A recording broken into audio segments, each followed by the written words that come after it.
é nosso segundo podcast, Emagrecendo Sem Tabu.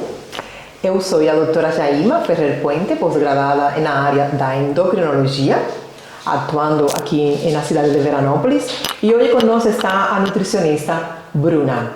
Bruna, qual é a área da atuação de você, especificamente na parte da nutrição? Bom, então, um prazer, doutora, poder estar aqui contribuindo um pouquinho também contigo sobre o podcast, né? Então, eu sou nutricionista formada já desde 2017, tenho pós-graduação em oncologia e nutrição funcional. E hoje eu trabalho mais atuando na área de doenças autoimunes, emagrecimento, todas as doenças associadas com o sistema gastrointestinal também. É uma área bem bonita. Bruna, hoje eu decidi trazer aqui a nosso podcast o tema de obesidade relacionado ou associado à esteatose hepática, tá? Associada a distúrbios metabólicos, ou seja, a famosa gordurinha no fígado. Muito bem, doutora. A famosa gordurinha no fígado. Isso aí. A gente tem pacientes em comum, inclusive, né, com estetose hepáticas e não são poucos, assim. E a gente tem uma incidiva muito grande desses pacientes no público masculino, né, doutor? Então, até a gente teve um em comum, né? Vamos trazer esse caso, eu acho que para o pessoal poder conhecer também um pouquinho sobre isso, né? A gente tem um paciente em comum, então que ele chegou no consultório, né? Com obesidade, enfim, mas com doenças associadas, que a obesidade, né? A gente pensa obesidade, a gordura, mas ela traz outras doenças que complicam também esse quadro clínico, né, doutora? Então, esse paciente chegou até nós com obesidade, esteatose hepática, hipertensão e diabetes, né? Tipo 2. Então, nesse ponto de vista, né? Quando eu recebo esse paciente de ti com todo esse diagnóstico, a primeira pergunta seria: como é que a doutora faz esse diagnóstico, né? Depois me encaminha esse paciente, mas qual que são os exames avaliados? Como é que a senhora tem essa conduta médica? Sim, esse paciente que eu vou chamar ele de Américo. Ok. Sim, Américo é um paciente que chega a um consultório médico por indicação médica, por indicação de outro paciente. E ele falou e chegou assim: doutora, você é minha última cartada. É um paciente que vem, assim que eu recebi ele vem com um diagnóstico fisicamente de obesidade. Tá? Mas quando eu faço o interrogatório, a anamnese, o exame físico, eu chego à conclusão de que esse paciente tem obesidade, com diabetes associada, com gordura no fígado associada, ou seja, esteatose hepática, hipertensão e apneia do sono. Hoje vamos focar na esteatose hepática, que é o tema que mais nós queremos conversar aqui. E se fala que a maioria dos pacientes que têm diabetes tipo 2, eles têm associado esteatose hepática na maioria desses pacientes. 1% menor, eles vão ter associado uma esteatohepatites. E já uma porcentagem um pouco mais menor, eles vão ter já diabetes tipo 2 associadas a um grau de fibrose. Ou seja, olha como que a diabetes, como que é uma consequência da obesidade, já vem trazendo outras complicações associadas a esta doença de base que é a obesidade. A obesidade, é verdade. E doutora, a partir do princípio que tu recebe esse paciente no teu consultório com obesidade, né, com esse pré-diagnóstico de estetose hepática, da gordurinha no fígado, né, existem exames, né, que te levam a dar esse diagnóstico preciso dessa estetose hepática? Existe, sim. Quando eu estou no consultório, eu faço, além de uma anamnese, eu sempre faço o exame físico do paciente, tá? Então, eu realizei em esse paciente uma bioimpedância para avaliação da composição corporal e já ali aparecia um nível de gordura visceral acima de 10, ou seja, muito provavelmente a suspeita estava sendo já confirmada, tá? E quando eu faço o exame físico, que eu avalio a circunferência abdominal desse paciente, ele estava acima de 91, ou seja, todo paciente que tiver, pode pegar ali em casa uma fita métrica e medir a barriga, 2 dedos acima do umbigo, e ele tiver acima de 91 centímetros, muito provavelmente esse paciente tem a suspeita de esteatose hepática. Que a gente chama muito de gordura visceral também, né, doutora? Essa gordura não é por dentro, né? Não é uma gordura que a gente tenha contato ali com ela, né? Exatamente. Nos órgãos. E depois, ele já trouxe, de fato, uns exames de laboratório, um histórico de exames de laboratórios de anos anos atrás, e esse paciente vem com exames de enzima hepática TGP, TGO elevadíssimas, GGT, ou seja, γ-GT elevado, inclusive ele traz um histórico de plaquetas em decadência, ou seja, baixando ao longo do tempo. Tá? Então, quando eu vejo essas plaquetas alteradas, ou seja, muito baixa, 97 mil, eu tive a grande suspeita de que esse paciente tinha algum comprometimento ali hepático, importantemente. Então, eu solicitei um exame de ultrassom e eu fiz ali com ele um cálculo. O cálculo que se chama o cálculo de FIB4. Para eu avaliar ali no computador junto com ele, FIB4 é para avaliar o grau de fibrose que esse paciente poderia ter, a suspeita de ter uma fibrose nesse fígado. 4 por quê? Porque a gente avalia, nessa calculadora a gente joga 4 dados: a idade do paciente, TGP, TGO e plaquetas. Como essa calculadora, o valor mediu acima de 1,3, a suspeita de fibrose hepática aumentou mais ainda. Então, já de fibrose sim, e eu solicitei uma ultrassom. E além do ultrassom, eu solicitei a elastografia hepática. Que esse é um exame mais complexo, doutora. Exato, é um exame mais complexo que, graças a Deus, aqui em Veranópolis a gente já está realizando esse exame e conseguimos avaliar se esse paciente tinha ou não já comprometimento nesse fígado por conta de ter uma esteatose hepática avançada, ou seja, muito acentuada, que trazia ali como resultado no ultrassom de abdômen. Muito bem. E depois, doutora, de todos esses diagnósticos fechados daí, né, com todos esses exames, enfim, né, exames mais complexos, qual que é a próxima conduta médica da senhora, então, desse paciente no consultório? A próxima conduta, quando já eu tenho o diagnóstico dessa esteatose hepática com uma possível, neste caso deste paciente da médico, uma possível fibrose, porque o FIB4 ele me dá uma suspeita. Já quando eu faço a elastografia, já que me apareceu ali a alteração, já eu confirmei que esse paciente tinha uma esteatose hepática associada já ou com alguma complicação fibrose no fígado. Primeiro era discutir o caso com um especialista em fígado, ou seja, um hepatologista, não tem como não discutir o caso com esse especialista, e tratamento já seja medicamentoso e nutricional.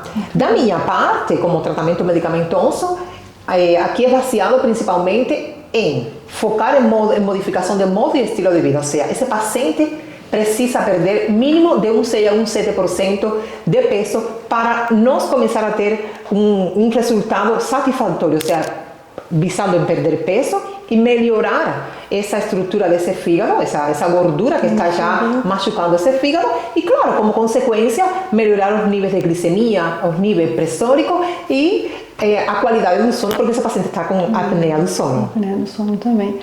Visto nisso, eu acabei recebendo esse paciente em consultório, né, doutora? E foi um prazer poder ajudar ele. Hoje a gente tem, né, ótimos resultados e parâmetros nutricionais e tantos médicos também, né, doutora? Exato, sim. Eu falo sempre que uma médica, neste caso, médicos endocrinologistas ou médicos que atuam na área da endocrinologia, deve de ter aquela... eu falo parceira, pode ser, ou aquela nutri que deve de se comunicar, que deve ser aquele casal médico-nutricionista que atendam o paciente de uma forma assim multidisciplinar, mas que se comuniquem, que se retroalimentem de nutrição para a médica e de médica para a nutrição. E então eu decidi encaminhar esse paciente para você fazer a abordagem nutricional, porque esse paciente, se não tiver uma abordagem nutricional, a gente não vai ter os resultados que a gente teve com esse paciente. É verdade. E esse paciente chegou em consultório, então, com obesidade, enfim, né, com estetose hepática, todas as patologias que a gente já citou, né, e a gente faz toda uma anamnese no consultório também, né, para ver as preferências alimentares, né, como essa variação alimentar que esse paciente já vinha se alimentando, né, quais seriam os prazeres dele. E ele tinha uma questão bem assim, importante colocar, né, que era o consumo de álcool, né. Exatamente. Então, ele já veio lá no consultório já sabendo que ele não podia colocar álcool na boca, a doutora já tinha colocado isso para ele, então era 0 álcool mesmo, né, então a gente não trabalha com uma restrição alimentar, né, mas a gente sabe que nessas patologias, né, como obesidade e já com a estetose hepática associada, né, a gente tem que ter um cuidado muito, né, com o fígado. Então esse paciente, depois de estudos também clínicos também que embasam muito a dieta do Mediterrâneo, foi essa abordagem nutricional principal que eu tive nesse consultório, né.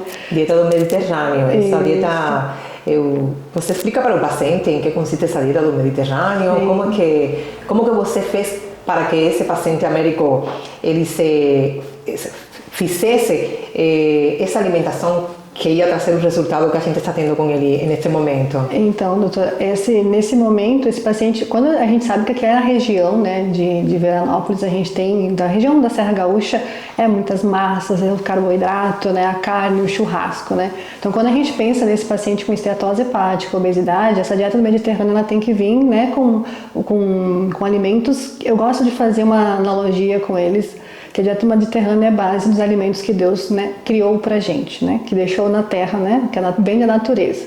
Então é a base de verduras, legumes, né, gorduras boas, né, então carnes magras, então dentro dessas carnes magras entre os peixes, o frango, ele adorava o churrasco, então a gente não retirou o churrasco, a gente só reduziu essa ingesta, né, e orientou que fosse com carnes mais magras, né, fora cerveja, assim, enfim, não álcool em hipótese nenhuma, né, mas ele foi um paciente muito regrado, sabe, então todas as consultas ele vinha com objetivos, né, o paciente que comia bastante, assim, era um prato bem volumoso, então assim, o metabolismo também bem acelerado quanto a isso, né, então ele... Acho que essa foi uma questão que te ajudou muito, porque quando eu encaminhei esse paciente para você, já é um caminho com o diagnóstico de qual tipo de obesidade esse paciente tem, qual é o tipo de padrão alimentar que predomina nesse paciente. Esse paciente tinha um padrão alimentar volumétrico, ou seja, era aquele paciente que tipo pedreiro, prato de pedreiro. Prato de pedreiro. Então já você conseguia traçar uma estratégia alimentar e nutricionais baseado nesse padrão alimentar. Efetivo. Ele precisa ver o prato cheio, ele precisa visualizar comida nesse prato. Então, essas especificidades à hora de vocês montarem o plano de acompanhamento nutricional faz muita diferença. Porque colocar o mesmo padrão, o mesmo protocolo alimentar, talvez, o plano alimentar para todos os pacientes, não traz resultado. A gente fala muito sobre a dieta de gaveta, né? Isso no consultório não existe, né, doutor? Então cada um é um objetivo, cada um é uma pessoa, né, individual, né? A gente vê que os exames não são igual para todos, né? Os valores de diferença são individualizados, né? Então a gente trabalha com essa questão, até porque a gente respeita a individualidade e os gostos de cada paciente. Claro que ali a gente tem um histórico de doença, de uma patologia. Então, querendo ou não, a carne vermelha, ele precisava retirar o uso do álcool, ele precisava retirar, né? Então, assim, e ele foi muito seguro no que ele queria, que nem ele disse pra ti, foi a última cartada. Então, hoje, assim, a gente recebe ele no consultório com resultados lindos, mas dentro de uma dieta do Mediterrâneo, que nem eu falei, uma dieta à base de plantas, livres de frituras, de óleos, de gorduras pesadas. Então, ali, o azeite de oliva entrava, né? Todas as gorduras boas, as castanhas, né? E oleaginosas, que a gente sempre indica muito para os pacientes, né? As carnes vermelhas. E esse prato, como um todo, para ele montado, então, o que a gente trabalhou nisso tudo? Muitas verduras, né? Então, o ato dele ter a mastigação eficiente, porque isso era uma coisa que ele trazia muito para o consultório para a gente, que quando ele chegava na mesa, ele batia 3 pratos e ainda sentia fome, sabe? De tão rápido que ele comia. Não existia uma comunicação não existia saciedade, não existe comunicação entre cérebro e estômago, né? Todo o sistema gastrointestinal.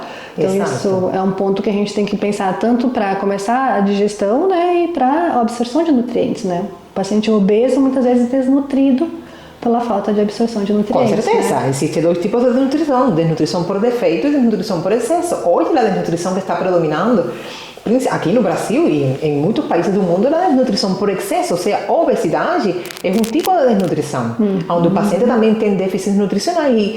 E é curioso que esse paciente, quando chega ao consultório, ele me fala: doutora, eu não aceito esse diagnóstico. Ou seja, já ele vinha sabendo mais ou menos o que ele poderia, a suspeita.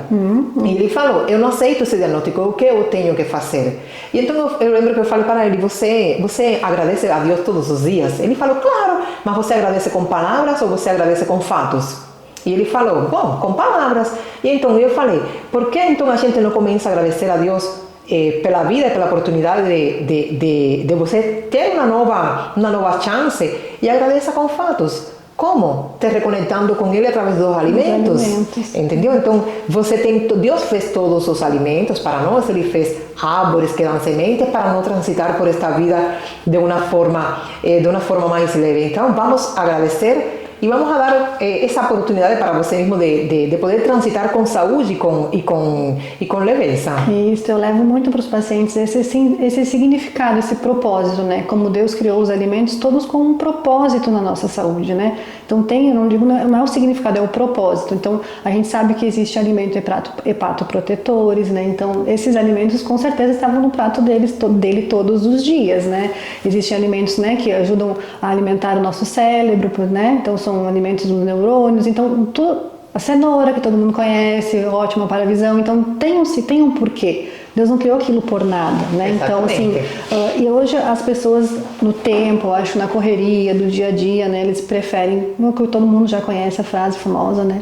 Desembalar do que descascar, né? Então hoje a frase que seria que, né, que o Deus criou, o propósito que está tudo nisso é a gente descascar mais e desembalar menos, porque esses produtos de prateleira, né, de fábricas, de indústrias, né, não agregam saúde para nós, pelo contrário, né? Então isso é um ponto que a gente tem que rever, né? E nesse processo todo, desde a dieta do Mediterrâneo, né, foi colocado, então ele sentia muita fome, né? Então porque não se saciava. E por que ele não se saciava? Você que dica deu para ele ali, para ele aprender a sentir mais saciedade? Quais orientações? Porque não é somente aprende a comer, come mais saudável e faça mais atividade física. Que outras dicas você deu para o senhor Alberto? Porque eu lembro que ele me falava que tinha muitas coisas que ele estava fazendo de adulto que ele nunca tinha feito. Isso, uma coisa que me lembra muito é que ele disse assim, eu aprendi a comer saudável e estou gostando. Ele disse assim, eu nunca tinha sentido o sabor dos alimentos, né? Então, a dica principal para saciedade, eu acho que para qualquer fase de emagrecimento, seja com estatose ou seja sem, é a gente colocar aquele prato bem bonito, né? Por mais que seja volumoso ou não seja, mas a saciedade, a base da saciedade é feita de fibras e proteínas. Mas ele tem que comer devagar. E com certeza. Mas, por exemplo, se a gente fazer uma leve uma linha de raciocínio, tu come a salada inteira ou tu mastiga mais do que tu mastigaria um feijão com arroz, né? Então, se a gente começa pela salada, a gente induz a mastigação mais efetiva, tu entende? Né? Um tomate, ninguém bota um tomate na boca e engole ele inteiro. Um arroz e um feijão, 2 mastigadas, aí come muito mais. Então, a orientação sempre desses pratos, assim, né, para gerar essa saciedade, porque esses pacientes chegam ao consultório também com a medicação, né, doutora, muitas vezes, né? Então, eles já têm uma saciedade já gerada pelo fato da medicação. Então, a gente já começa pelas saladas, vai para as proteínas, vai para os legumes cozidos e depois os carboidratos mais, sejam eles complexos, né? Exato, então, e deve demorar mais ou menos uma meia hora fazendo essa refeição, isso. Porque o paciente que faz uma refeição de 15 minutos, esse paciente não tem como sentir saciedade. Não. É um paciente que tem um cérebro ali muito faminto, um cérebro com muita ânsia, que tem um cérebro agitado, que não para fazer a refeição e fazer por esse tempo de meia hora para se alimentar. E que outro aspecto você ali trabalha com eles além da alimentação, Bruna? Então, desde a alimentação, começa a alimentação, a mastigação, e a gente também tem uma questão muito importante que é na hidratação, doutora. A gente sabe que num processo de emagrecimento, né, a gente tem que ter, além do nosso corpo ser formado, né, basicamente 70% de água, todo mundo precisa se hidratar, né? Então, quando a gente parte do princípio que esse fígado já está machucado, né, precisa de um olhar mais cuidadoso, a ingestão de água, líquido puro, que a gente sempre brinca ali no consultório, né? Mas é uma analogia muito legal da gente levar também para os pacientes para ter esse entendimento. Vocês não lavam uma louça só com detergente. Ninguém limpa o chão da casa, né, com água do chimarrão, né? A gente brinca assim para que esteja a consciência que sem água o fígado não vai conseguir detoxificar o seu organismo, fazer essa limpeza, colocar essa gordura para fora, até mesmo se regenerar, como no caso desse paciente, né, em comum. Isso, a gente, Bruna, desculpa, acho que a gente se conectou muito na forma de atender os pacientes, porque a gente sempre está fazendo analogias com o paciente para que ele entenda o porquê das coisas, porque não é somente você tem que tomar mais água, você tem que comer mais saudável. A hidratação, como eu falo para eles, você fez essa analogia, eu faço analogia também no consultório para ver se eu estimulo esse paciente a tomar água. Você tem faxineira em casa? Você tem o melhor detergente para limpar em casa. Quando a faxineira abre a pia e não tiver água, acontece a faxina? Não acontece a faxina. Então é o mesmo que acontece dentro do nosso organismo. Neste caso, a faxineira é o nosso fígado. É isso. Se esse fígado não tem água suficiente para fazer a detoxificação pela noite, que quando mais acontece, como que ele vai vai fazer essa limpeza se não tem água? Aí vem a insônia, você não consegue dormir bem, você acorda desidratado, com boca seca, irritado, com dor de cabeça, e você não sabe por quê. Por quê? E então é porque você ficou seco, porque a pouca água que você teve, tinha ali, o fígado precisou usar, mas mesmo assim você não ficou limpo por dentro, porque não tinha água suficiente. Então, a partir desse entendimento, eles conseguem se conscientizar em tomar água ao longo do dia. Isso aí. E aí a gente entra como, né, como eu te falei, essa analogia com eles, né, e a gente sempre, né, eles falam, mas eu tomo muito chimarrão aqui na serra, né? Então, a água do chimarrão a gente até coloca ali, mas ela não faz a conta, não entra na conta. A gente sempre passa para os pacientes que o peso deles vezes 35 ml, né? Porque o de peso a gente tem mais ou menos uma dose diária ali de água, né? Para hidratação. E a hidratação também, doutora, a gente tem que ter esse entendimento que ela é efetiva através de goles. Ah, esqueci de tomar água hoje, vou virar minha garrafinha agora, né? Tô atrasada, não funciona, né? Então a água tem que ser por golinhos, assim ela perfunde, né, a célula e realmente dá esse paciente, porque não esse paciente incomum agora, mas outro paciente também nosso chegou com sorte e disse assim, eu não consigo tomar água porque toda hora eu tenho que ir no banheiro. Então assim, não funciona. A água para mim não consigo porque eu tenho que correr pro banheiro. Então a gente entrou com essa estratégia, no retorno dele disse, olha, realmente funciona, porque é de golinhos, né? É como a gente vai fazer um exame, enche a bexiga, né? Rapidinho te dá um copinho d'água lá, uma jarrinha de água e rapidinho troca a bexiga cheia, assim funciona. Então a gente levando essa analogia tem esse entendimento e aí sim acontece as coisas. É que nem a gente entregar um plano alimentar no escuro sem explicar o porquê de cada alimento, por isso que eu volto e bato muito na tecla, né? Que a gente tem que ter o entendimento, né? Que nem eu digo, né? A questão dos alimentos, Deus criou com um propósito. Então, esse alimento vai te ajudar nisso, esse vai te ajudar naquilo, esse a gente vai agregar selênio, esse a gente vai agregar... Não que... o paciente entende, sim, ele sabe o que ele precisa, né? Então, isso é bem importante. Exatamente. E quando eu recebo os pacientes, nesse caso de paciente com esteatose hepática associada à obesidade, claro, além das estratégias nutricionais, além da hidratação, além da atividade física, porque esse paciente começou a fazer atividade física e como consequência começou a ter uma eliminação de peso bem bonita, claro, associado sempre, neste caso, a um medicamento. Eu como médica, iniciei com os análogos da GLP-1, hoje a semaglutida, o Wegovy, neste caso, neste paciente, ele se demonstra e já está registrado como medicamento oficial para o uso, para usar no caso dos pacientes que têm obesidade e com esteatose hepática associada a distúrbios metabólicos, que é o caso do paciente. Este paciente também tem um distúrbio ali por conta do álcool, mas é misto o que ele tem. Então, a semaglutida, ela traz muitos efeitos colaterais no início do tratamento e entrar com todas essas estratégias nutricionais fez com que este paciente passara por esses primeiros 2 meses de tratamento com medicamento de uma forma mais leve. Porque o acompanhamento foi sempre de pertinho. E claro, aí está, depois de 4 meses de acompanhamento contínuo com você como Nutri e comigo como médica, o paciente a gente entregou o resultado para esse paciente. Ele eliminou peso, ele melhorou as cifras glicêmicas, ou seja, esse paciente deixou de usar 3 tipos de medicamentos para diabetes e está com um sozinho medicamento, que neste caso é o Wegovy, semaglutida. Este paciente deixou de usar medicamentos para hipertensão, está usando 3, hoje está usando um medicamento para hipertensão. O paciente deixou de roncar porque ele tinha apneia do sono. O primeiro que a mulher me falou foi: ele deixou de roncar, esse paciente se sente mais enérgico porque ele não conseguia caminhar nem 1 quilômetro, hoje caminha 12 quilômetros quase todos os dias, ou seja, ele se sente muito energizado. Então, esse acompanhamento em conjunto trouxe resultados benéficos. E então, é o que me fala uma paciente em consulta, não ele, outra paciente. A paciente me fala: doutora, eu não sei como eu vou morrer, mas eu sim sei como eu quero viver. Então, fazer um acompanhamento, uma vez que você entenda que você tem uma doença crônica associada a outro tipo de doença, e neste caso o paciente tem esteatose hepática, que é uma doença que traz um alto risco cardiovascular para o paciente, para infarto, para AVC, para desenvolver diabetes ou pré-diabetes, a gente tem que olhar com mais carinho essa simples gordurinha no fígado.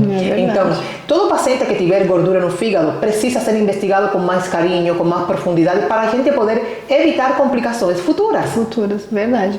E doutora, deixa eu te perguntar outra coisa. A gente trabalha muito com essa questão de emagrecimento, né? E isso é uma questão que eu vejo muito no consultório, que as pacientes que vêm com essa obesidade, e por mais que tenham estetose, enfim ou não, elas estão preocupadas com o peso na balança, com o número na balança, né? Sim. Então, como Nutri, a gente tenta sempre manter, porque assim, quando a gente pensa em números na balança, a gente tem ali 2 parâmetros, né? A gordura e o peso, a massa muscular, enfim, água e outras coisas. Mas o que a gente olha assim de pronto seria isso, a gordura e a massa muscular. Dentro desse processo de emagrecimento saudável, né, da forma que a gente trabalha em conjunto, a gente visa a perda de gordura e a manutenção ou a perda de 30%, né, doutora, dessa massa muscular. No consultório nutricional, né, com a questão da dieta, do plano alimentar, que eu não gosto de falar dieta, porque dieta para mim tem data para iniciar e data para terminar, né, esse plano nutricional ele vai englobar, né, todas essas questões de proteínas, gorduras boas, fibras, para que a gente mantenha e bata essa meta proteica, esse paciente venha perder o menos de massa muscular e sustente esse peso, isso, não, sustente a massa muscular e perca somente gordura para ter um emagrecimento realmente saudável.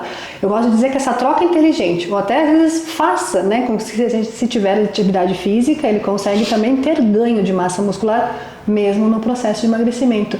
E na conduta médica, doutora, essa pergunta, né? Como é que tu controla essa perda de peso, né? Mas mantendo essa massa muscular, que essa gordura seja perdida e essa massa muscular seja sustentada? Isso, perder peso não é somente, ou tratar a obesidade não é somente perder peso. O acompanhamento tem que ser contínuo, tem que ser continuado. O paciente tem que estar em um consultório constantemente. O médico nutricionista tem que estar se comunicando constantemente, porque periodicamente, eu particularmente, faço um exame físico para avaliar essa perda de peso. Por exemplo, um paciente eliminou 5 quilos de peso em um mês.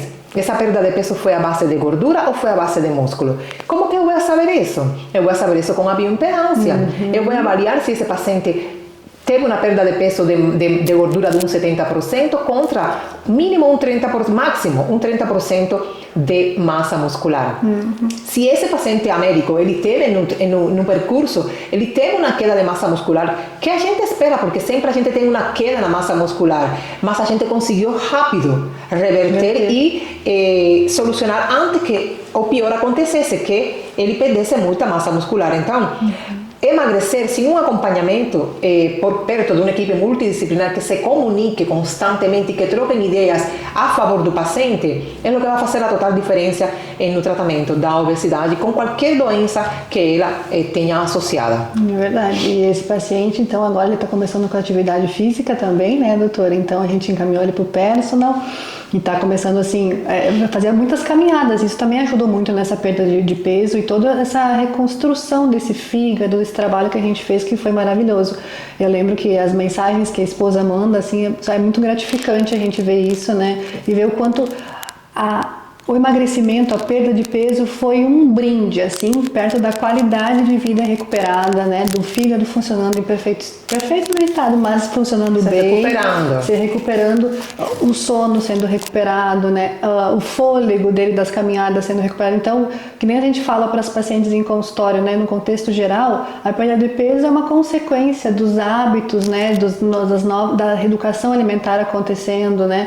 Da consciência alimentar que tá surgindo nova, né? Exato, e como sempre eu te falo, Bruna, o que a gente quer e o que a gente deseja é que Deus nos dê sabedoria para todo aquele paciente que chegar ao consultório, a gente possa devolver, através daquele lá em cima de Deus Todo-Poderoso, saúde para esses pacientes. E como que eu falo, todo médico tem que procurar uma Nutri e toda Nutri tem que procurar seu médico para poder dar o melhor para os pacientes que assim nos procurarem. Isso aí. Obrigada, Bruna, por vir a conversar sobre obesidade e estetose hepática.